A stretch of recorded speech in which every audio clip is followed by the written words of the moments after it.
Hey, thanks for watching. This is the first full week of April 2024, and this is just kind of a quick rundown of what's going on in my life. I wish I had more time to do a more in-depth review, but frankly, right now, all I have time to do is kind of sit down and talk to you and tell you what's going on, and my hope is that this will be encouraging for someone to hear what's going on in my life. So my husband and daughter are out for a walk in the park, and I would love to go out and join them, but I am really happy to have this time to kind of focus and talk to you because I feel like this gives me the motivation to keep moving forward in my life and specifically financially.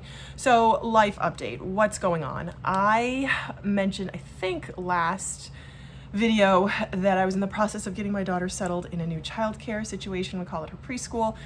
So she is going 2 days a week for 3 hours a day. That's 6 hours total when I have complete ability to focus on work. I got a new position. I started in a new position. I have a lot to learn, a lot of work to do, and that has been game changing. It was a rough first 2 weeks of March, but we finally got into the routine. She broke through at the sort of the end of the second week, and thank God it's all been going really well, and she's really thriving there, and I am so happy. I could not be happier because it's the first time she's been away from me since she was born, and she's 19 months now, so it is a welcome relief.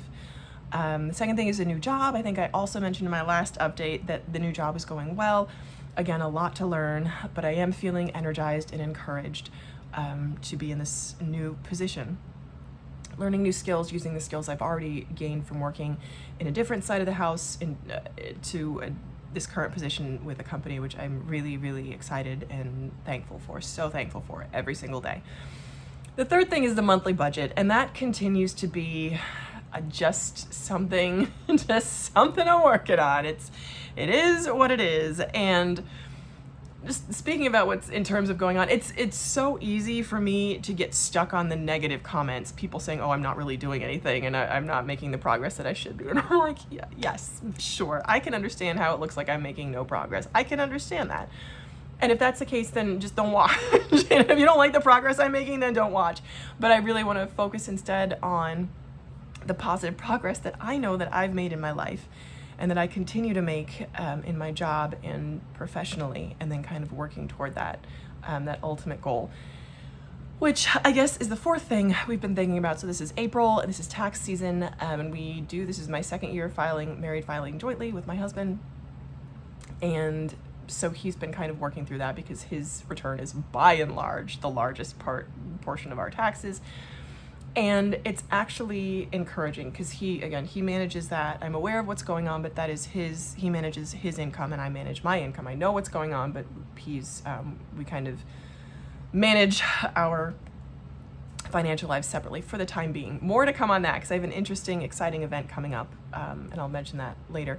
So working through taxes, I think he's kind of focused on the long term of our financial game, and it's good for us together to be on the same page because together our number one goal is to build up our assets to the point where we're no longer dependent on a paycheck job. We still have the option to work, but we're no longer dependent on a paycheck job. And based on projections for him, that's about 10 to 14 years. For me, that's about 20 years. And my thought is that faster would be awesome, but we have a plan and a model to get us there in 10 to 14 years for him. And again, 20 for me. My thought is that it will go faster for me once he hits that mark, and it is possible. So there's a minimum amount that we're investing for the next 5 years that's kind of on the lower end because we have childcare costs that could be ridiculous that we are right now keeping in check. My greatest hope would be for our daughter to go to a great public school. That's my hope, and that's kind of an ongoing discussion that we're having on the topic of being able to put aside more later on. Ideally, that is the goal and the cost, or that is the goal and the direction. So ideally, those education costs will come down as she gets older. And we, of course, so here's our philosophy as far as saving goes. Number one, that's our number one priority financially. Number two, and I heard this on a Ramit Sethi podcast, is that our kids have time. Our daughter has time to build up her education savings. Right now we don't. We have less time than she does to build up our retirement. And right now the greatest thing we can do to take care of her is take care of ourselves. So that's what we are actively saving towards. And I think about that every single day. So on the topic of the monthly budget, I think about that because right now our fixed expenses are, my fixed expenses are 65% of my take home, which you're like, okay, 50 to 60% you would think is reasonable. And it's fine. The problem is that remaining 30% is $900. So $900 for a family, our family of 3, covers gas, groceries, and an occasional restaurant out. That is all. Anything that's above and beyond that, clothes, doctor's visits, any kind of gifts, any kind of anything extra, means I'm going in the hole, means I am overspending what I am making. And that is super, super frustrating because yes, sure, I can live my life with just gas, groceries, and an occasional, Grubhub. And we do that maybe 2 to 3 times a month, and that is it. So and I have done that. I did that December, January, and most of February. It just makes my life feel very narrow and very small. So anytime I spend on anything that's not gas, groceries, or food, I feel like I do that with the acknowledgement that I'm going in the hole, but it also feels like, low battery warning on my phone, it also feels like I can't breathe because we don't have the extra income to do that. And of course my husband helps, but he also has expenses. So number one, I know that the biggest change to my life would be increasing my income. It's again, right now, it's not something that will happen overnight. I wish it would. It is a long-term strategy, long game strategy. So that's what it is. And I want to stop defending myself. It is what it is right now. It just is. So that's where we are right now. As far as mine and my husband's priorities, which is the number one biggest gift I have, is him as a partner, both in life and financially and raising our daughter. It's just, they are the greatest gift to me at this point in my life, along with my mom. I mean, it's amazing. I've never been so happy right now. I've never felt the crunch, the pinch so much, but I've never been so happy.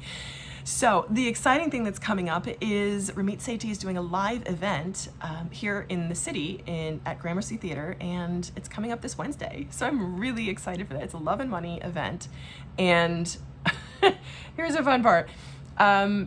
And I actually wrote Ramit an email because I just he spoke at FinCon in 2019, and I was lucky and got a picture with him, and I was like, hey, I'm really excited for the event. I clicked buy now immediately, and I'm excited to bring my husband, who is he's very financially savvy. He doesn't really love financial gurus so much, so I didn't tell him at first about it. I kind of waited until just recently to let him know and to ask him and let him know that it would mean a lot to me if he would come with me to this event, and he kind of begrudgingly agreed. He likes thinking about finances about as much as he likes going to the dentist, but he goes to the dentist 2 to 3 times a year. He doesn't love it, but he does it. So I'm really excited to go with him. It took a little bit of, I don't say sweet talking, I just told him it was important to me, and he agreed to go. So I am excited to update on that and how it goes for the event on Wednesday. So I am excited to let you know how that goes. Hopefully it will go well. I'm not really sure what to expect. I was watching some Susie Orman events, live events, just to kind of get an idea. I kind of hope it's going to be, part of me wonders if it's going to be filmed, because he did that whole Netflix thing. It would be awesome if it was a live film for Netflix.